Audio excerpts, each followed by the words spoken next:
Egaa kabajamtoota daawwattoota keenya baga nagaadhaan gara chaanalii keenyaatti dhuftan jecha har'aan tana kan hin qabadhee isiniif dhufe weellisaa ajaa'ibaa kilippii miidhagaa ta'e hojjete Leencoo Gammachuuti. Leencoo Gammachuun gaa kilippoota miidhagoo hojjechuudhaan beekamaa. Kana durallee sirba aadaa Wallaggaa Gurraachilee deematee addaatira magaalaan addaattaree siyachi homtuun jiru waan ofii koo magaraan raastaree jechuudhaan beekama. Egaa kilippiin isaa wal caalaatuma deemaa. Kana dura kilippii kan irra hojjeteen sirba aadaa Wallaggaatiin Odaa Award irraa badhaasa fudhateera jechuudha. Kunis badhaasa Odaa Award irraa kan fudhachiisu fakkaata. Kilippii akka malee miidhagaadha. Hundaafuu mee wajjumaan kan ilaallu ta'a.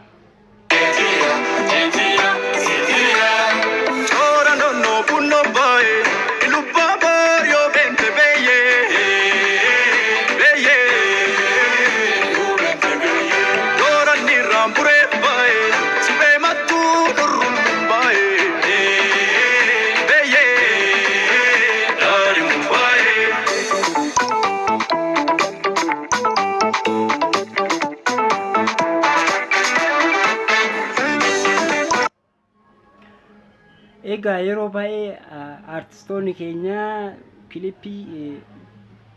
kilippii baajata guddaa itti baasanii kan isaan hojjetanii. Haa ta'utii garuu kilippiin isaanii akka miidhagee hojjetamuuf namoonni baay'een pirogiraamii cimaa hojjetanii jechuudha. Amma immoo Leencoo Gammachuu kun hedduu namatti tola. Viidiyoo ajaa'ibaati. Egaa artistoota hedduudhaafis fakkeenya inni ta'a jedhee yaada. Egaa sirba Iluu Abbaa Booraa baay'inaan hin hojjetamu. Haa ta'utii Leencoon midhaagsee akka malee hojjetee jira. Leencoodhaan ulfaadhu horii buli jennaani. Kilippii baay'ee miidhagaadha. Egaa wajjummaa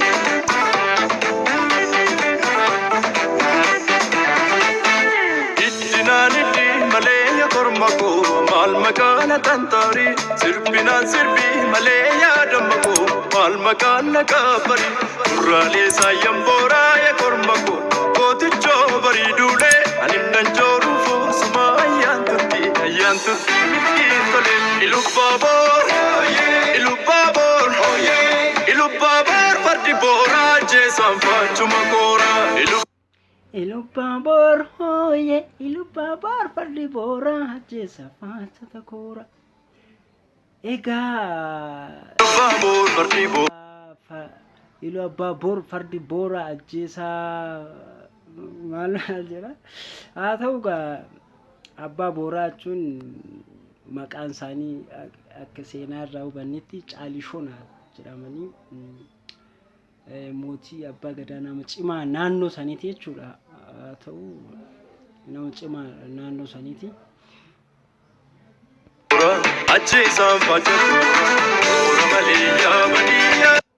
Yeroo dheeraadhaaf Iluu Abbaa Booraa bulchaa turanii jechuudha.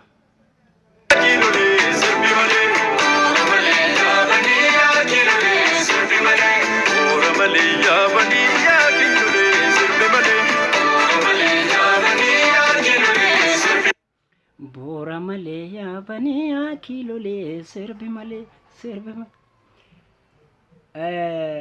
Yeroo baay'ee abbaa booraa waan isaanii jedhanii fi fardi isaanii booraa farda boora yaabbataniiti kan isaan deemanii. Sababa farda boora taphatu farda isaanii sanaaf abbaa booraa jedhanii yaamanii jechuudha. Haa ta'u gaa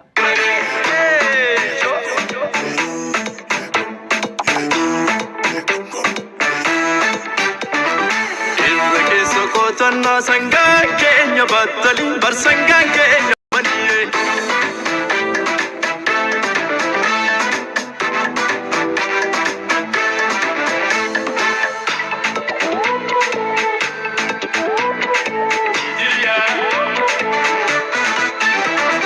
Tasgodii sirbii kullee yaadamako hortee warra daalame asasii dhiisas kommee yaadamako argaafan si beellame.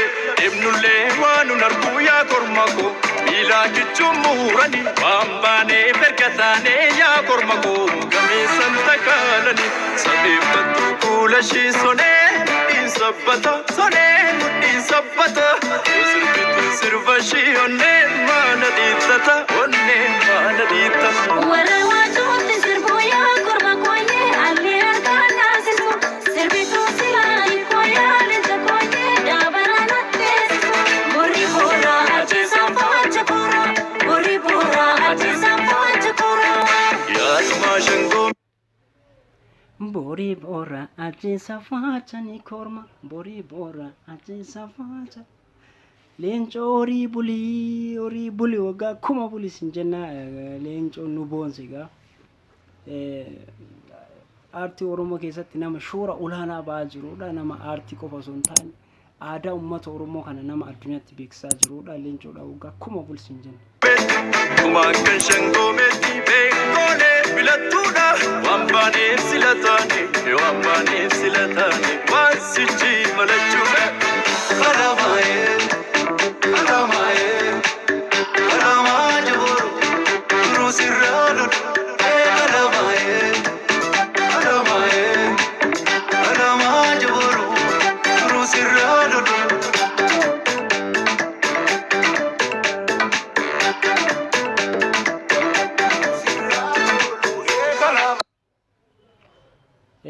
Kilippii sirbaa hojjechuu keessatti filannaan iddoo kilippii tokko fudhatama akka argatuu fi jaalala guddaa argamsiisuudhaaf kilippii saniif baay'ee murteessaadha jechuudha.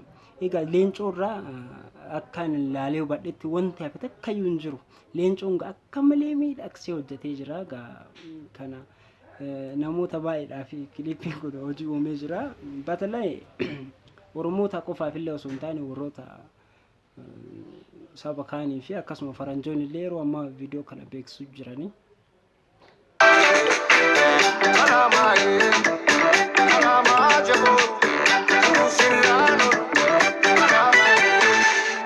Babbeessa kee jalaa hoora isaa budduuffatu dargaggeessa kee jalaa dhiirri lamaan dubbatu baddaa keessa kaatanii maqaa gurreen geeraru gabaatamoon tarii jaallataan garaaniru abiddee korma goolee kankaruun dhidhiimatu argitatu malee korma dhugaa boorratu abiddee korma goolee kankaruun dhidhiimatu argitatu malee korma dhugaa boorratu ijaareen kabaa dukkiin gaaddisaam duruu handeemee nagaa.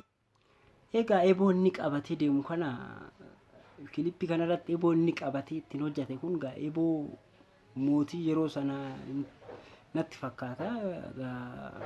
Eboo akkana kana mootota malee namni biraa waan qabu natti fakkaatu. Tarii abbaan booraa qabataniiru natti fakkaata. Nagaa shakkee koorrirraa tolu saana baa jiru dhatte sanbatee narraa fudhu saana baa jiru ta'ee wambadee barbaadadhu.